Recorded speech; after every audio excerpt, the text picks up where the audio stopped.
और अब खबरें तफसील से। कांग्रेस ने आज अपना चुनाव मंशूर जारी किया है। मंशूर में कई अहम वादे किए गए हैं। 10 लाख जवानों को ग्राम पंचायत में रोजगार देने का वादा भी किया गया है। सिंह जी ने अपनी एक्सपर्टीज दी, मैनिफेस्टो को एसेस किया, वेट किया। एंटनी जी ने अपना एक्सपीरियंस दिया, तो उनका भी मैं धन्यवाद करना चाहता हूं। और सोनिया जी ने भी अपने विचार मैनिफेस्टो पे हमें दिए, तो सबका मैं धन्यवाद करना चाहता हूं। देखिए, मैनिफेस्टो में 5 बड़े आइडिया हैं। हमारा हाथ का सिंबल है और 5 हमारे मेन थीम्स हैं।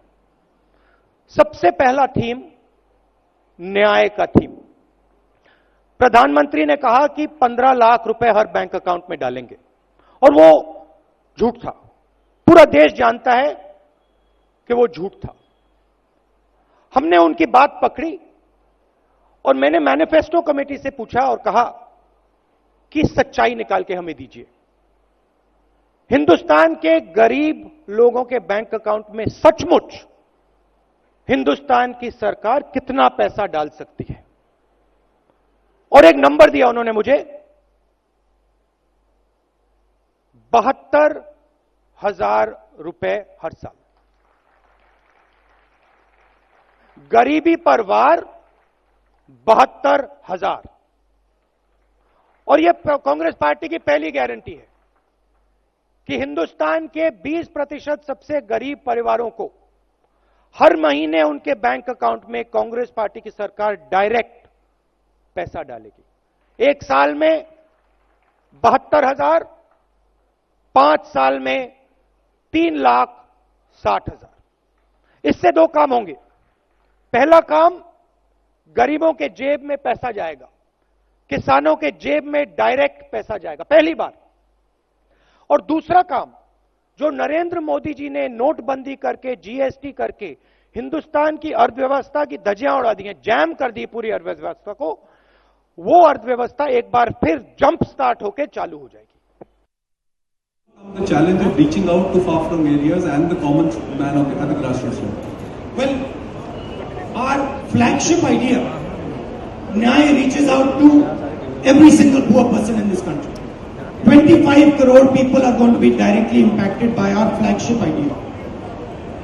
The ideas that I have mentioned, education, healthcare, and our job strategy, is going to reach out to millions and millions of people in this country. So it is a very inclusive manifesto, and frankly, it is a manifesto that has come to us from the people. We have asked the people, they have told us what they want, we put it.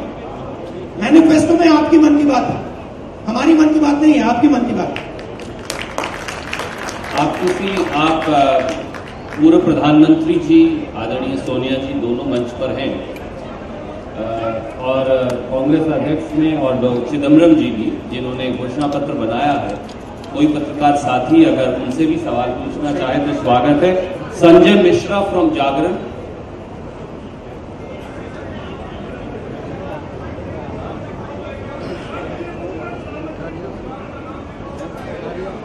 Rahul ji नमस्कार, मैं संजय मिश्रा दैनिक जागरण से हूँ।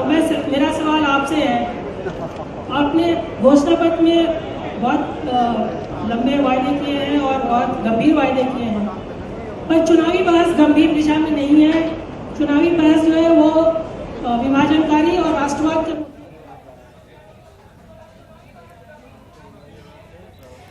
अरबाज हमारे साथ जुड़ चुके हैं। अरबाज, आपसे जानना चाहेंगे कि कांग्रेस ने अपना चुनाव मंशूर जारी कर दिया है, तो क्या कुछ वादे इस मंशूर में किए गए हैं?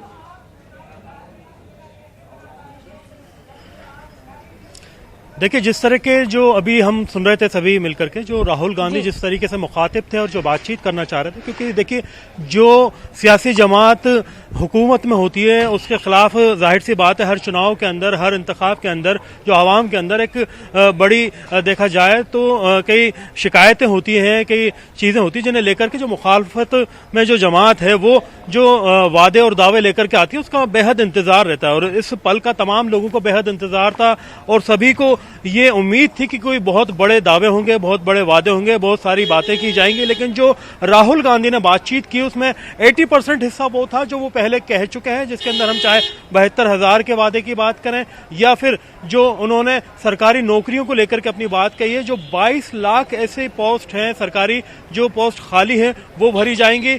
10 लाख अलग से उन्होंने ग्राम पंचायत के जरिए जो सरकारी पोस्ट की बातचीत की है। जो मेडिक्लेम को लेकर के उन्होंने बातचीत कही है वो सरकारी कोटे से किया जाए काम, सरकारी मशीनरी के जरिए काम किया जाए, जो प्राइवेट सेक्टर है उसको वो काम ना दिया जाए, ये अलग बात कही उन्होंने। जो लोग लोन के मामले में डिफॉल्टर घोषित किए जाते हैं उनके ऊपर क्रिमिनल केस दर्ज ना करके सिविल केस दर्ज किया जाए, ये अलग उन्होंने बातचीत रखी। जो फिलहाल मैनिफेस्टो में घोषणाएं शामिल की जानी थी, जो बड़ी बातें सामने आनी थी, वो नया बहुत कुछ अभी देखने को नहीं मिला, लेकिन जो बातें पहले से कांग्रेस की ओर से प्रचारित की जा रही है, कही जा रही है, उन तमाम बातों को लेकर के यहां पर राहुल गांधी आज मुखातिब हुए हैं प्रेस कॉन्फ्रेंस में। उन्होंने अपनी बातचीत रखी है। साफ तौर पर उन्होंने कहा है कि मैं सच्चाई रखना चाहता हूं, सच्चाई देना चाहता हूं। उन्होंने मैनिफेस्टो कमेटी के बारे में भी 3-4 बार अपने इस जो है बात को, अपने इस स्टेटमेंट को दोहराया कि मैं मैनिफेस्टो कमेटी से भी यही कहना चाहता था कि आप मुझे सच्चाई बताइए, जो हकीकत में हम कर सकते हैं, जो हम आवाम को दे सकते हैं, वो हमें बताया जाए। उन्होंने चाहे 72,000 के आंकड़े की बात कही हो,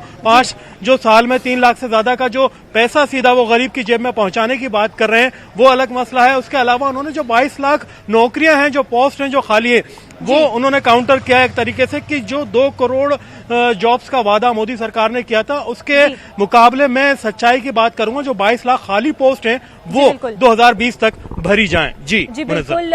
हम नाजरीन रुख करना चाहेंगे कांग्रेस लीडर राजीव वाघमारे इस वक्त हमारे साथ जुड़ चुके हैं। बहुत बहुत खैर मकदम आपका राजीव वाघमारे, न्यूज़ 18 उर्दू में। आपसे जानना चाहेंगे कि कांग्रेस ने अपना चुनाव मंशूर जारी किया है, तो इसमें क्या कुछ ऐसे अलग मुद्दे हैं जो पहले नहीं उठाए गए थे, जो पहले वादे नहीं दिखाए गए थे, जो कि अब इस मंशूर से किया जा चुका है और कोशिश की जा रही है लोगों को उन वादों से लुभाने की? पहली बात है कि लुभाने के लिए तो कांग्रेस पार्टी कभी वादे नहीं करती है।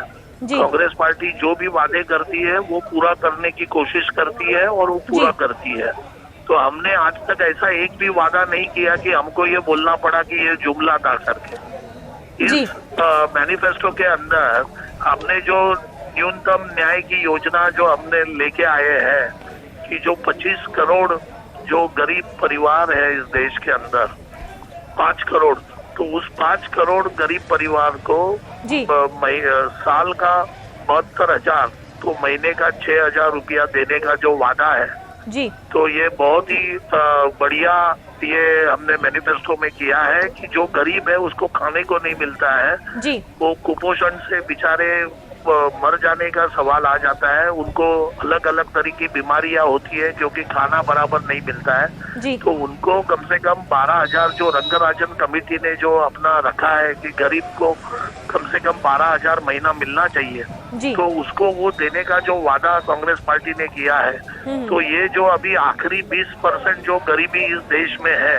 जी, तो उसको निकालने की पूरी तरह से कोशिश, और मैं कहूँगा एक बड़ा काम कांग्रेस पार्टी ने इस मैनिफेस्टो में लिया हुआ है। तो राजीव जी जो बीजेपी है उनका ये कहना है कि ये जो 20% को लेकर के 20% जो आवाम गरीब है उनकी गरीबी दूर करने के लिए जो 72,000 की स्कीम लेकर आई है कांग्रेस, ये कैसे कर पाएगी कांग्रेस? ये पैसे लाएगी कहाँ से? देखिए आज तक अभी जहाँ तक जीएसटी का सवाल है जी, तो अभी तक जीएसटी पूरी तरह से उसका पैसा नहीं मिल रहा है, तो उसका पैसा थोड़ा बाकी है। पहली वो बात है। अगर ये पूरा पैसा आप पकड़ दिए 3,60,000 करोड़ होता है तो वो 1.72% है जीडीपी के। तो इसमें से जो पैसा है मतलब आज बीजेपी जो योजनाएं कर रही थी 29 योजनाएं वो 3,27,000 करोड़ की थी, बराबर है, और इसमें से कई योजना बंद हो चुकी है। तो ये जो योजना जो बंद हो चुकी है उसमें से कुछ पैसा जो है जीएसटी का जो पैसा बाकी है आना वो आ सकता है, और थोड़ा बहुत पैसा जो टैक्सेशन पे आएगा तो उसमें से ये पैसा आएगा क्योंकि जो दौलतमंद लोग हैं उनके ऊपर थोड़ा और टैक्स करके बाकी के चीजों से ये योजना है वो आराम से सफल हो सकती है। इसमें कुछ दो राय नहीं है, क्योंकि अभी बीजेपी जो कर रही थी 3,27,000 करोड़ रुपया जो 29 योजनाओं के ऊपर कर रही थी, जी ये जो पैसा है ये बजट से 1.8% है। तो उतना ही पैसा अगर हम अभी निकाल रहे हैं तो हमें क्यों नहीं आना पड़ेगा, ये पैसा क्यों नहीं मिलेगा जी ये बात है ना।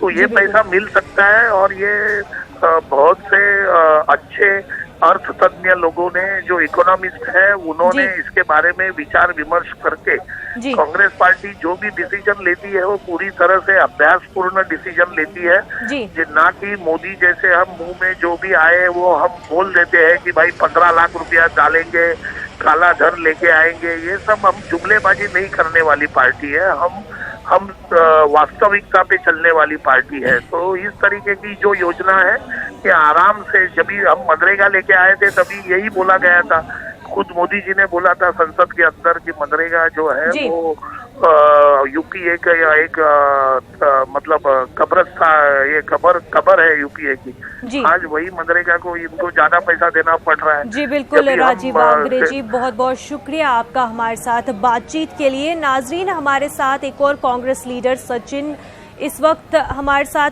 जुड़ चुके हैं। सचिन सावंत जी, आपका न्यूज़ 18 उर्दू में खैर मकदम है। कांग्रेस ने अपना चुनाव मंशूर जारी किया है, उसमें कई सारे जो है वादे किए गए हैं। जो बेरोजगार है, अवाम है और खासतौर से नौजवान है हिंदुस्तान की, उनके लिए क्या कुछ इस मंशूर में कहा गया है?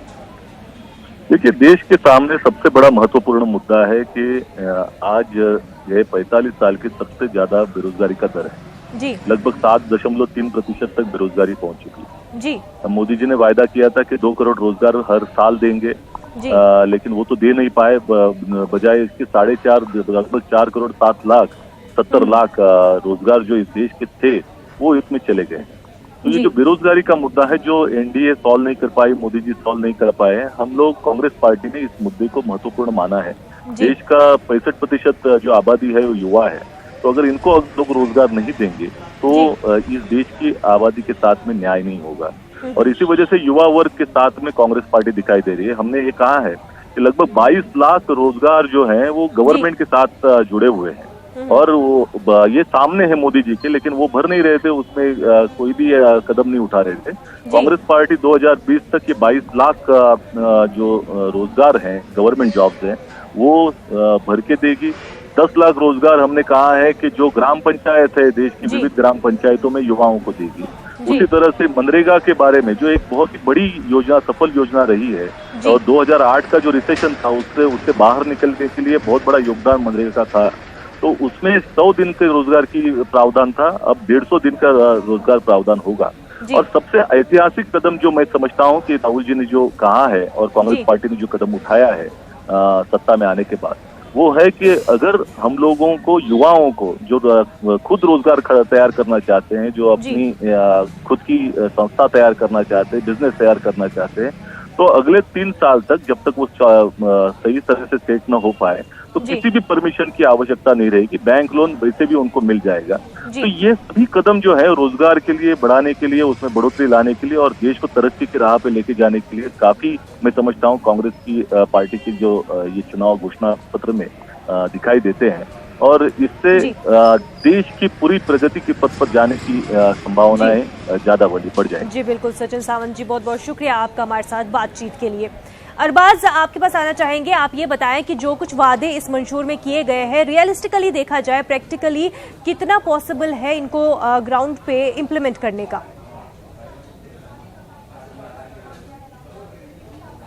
देखिए, जिस तरह की जो बातचीत कही जा रही है, जिस तरीके का प्रोसेस बताया जा रहा है, राहुल गांधी ने जो अपने बातचीत में रखा है उसमें साफ तौर पर उन्होंने कहा है कि मैंने वही चीजें बताई हैं जो हम कर सकते हैं और उसमें कोई बहुत लंबा चौड़ा इस तरह का दावा नहीं किया, बहुत ज्यादा कोई ऐसे आंकड़े इसमें शामिल नहीं किए गए। लेकिन जो बुनियादी चीज है, जो उनकी मैनिफेस्टो कमेटी ने जो पुराने कमीशंस की रिकमेंडेशंस हैं उनके अकॉर्डिंग जो उन्होंने डाटाज निकाले हैं, उनमें साफ तौर पर कहा गया है कि ये 72,000 रुपए सालाना एक आदमी के अकाउंट में डाल सकते हैं, तो वो उसकी बात करेंगे। वहीं पर इन्होंने जो यूथ है उसको टारगेट करते हुए नौकरियों की बात कही है, जहां पर 22 लाख और 10 लाख की बातचीत की गई है, वो ये दे सकते हैं, उन्होंने देने की बात कही। लेकिन कहीं ना कहीं ओवरऑल अगर कंक्लूजन निकाला जाए तो उन्होंने टारगेट केवल उस तबके को किया है है जो तबका अपनी सोच चुनाव को लेकर के बदलने वाला है या जी। बदल सकता है, या जिसकी सोच से चुनाव के जो नतीजे हैं वो बदल सकते हैं। अगर तो यूथ की हम बात करें, बड़े पैमाने पर 2 करोड़ से ज्यादा जो रोजगार की बात कही गई थी, कहीं ना कहीं डिसअपॉइंट था। जी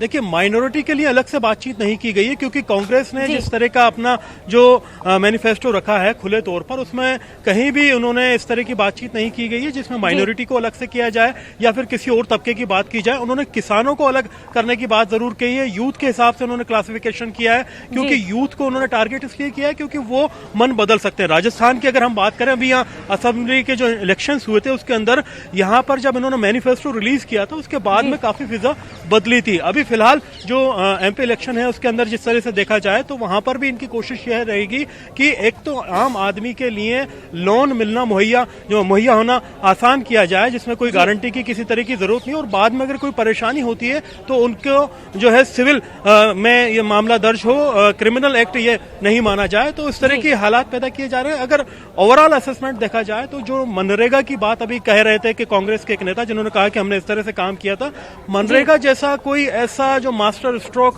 कांग्रेस का इस मैनिफेस्टो में देखने को नहीं मिला है। लेकिन जो गरीब तबके का इंसान है, जो युवा है, जो किसान है, उस पर ये फोकस कर रहे हैं और किसी भी तरीके से कोशिश ये कर रहे हैं कि पोलराइजेशन से बचा जाए। शायद इसीलिए जो अकलियत है उसका नाम पूरी तरीके से इस मैनिफेस्टो के अंदर गायब मिला है। जी मुनज़्ज़र। अरबाज, बहुत बहुत शुक्रिया आपका तमाम तर तफसीलात के लिए।